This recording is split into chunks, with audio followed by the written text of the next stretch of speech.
উৎসাহে উৎসাহে কায়েম। নামাজ এর থেকেও গুরুত্ব দিয়ে কায়েম করার নাম হচ্ছে কায়েম। আমি কি কায়েম করতে পারতেছি? কায়েম কি আপনারা বলছেন? তো এটি এসেনশিয়াল একটা বিষয়, সেটা মুসলমান ছেড়ে দিয়া সে জান্নাতকে আশা করে কিভাবে? নাম্বার 1 ইবাদত। 2 নাম্বার ইবাদত হচ্ছে নামাজের পরে। কি নামাজের পরে ইবাদতের নাম কি? যাকাত।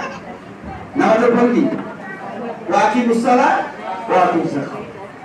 নামাজ যেরকম ফরজ, যাকাত সেরকম ফরজ। নামাজের ব্যাপারে যতবার আল্লাহ বলেছে ততবার যাকাতের কথা বলেছে। বলতো কম না বেশি? নামাজের ব্যাপারে কতবার বলছে? হ্যাঁ, কত বলেন না? 82 বার। যাকাতের ব্যাপারে 82 বার। যেখানে যাকাত, তারপর যেখানে সালাত সেখানেই যাকাত। আছে না নাই? তাহলে যাকাত এবং নামাজ অত্যন্ত গুরুত্বপূর্ণ। এখন একবার বললে ফরজ, 100 বার বললে ফরজ। 100 বার বললে কেন বললেন?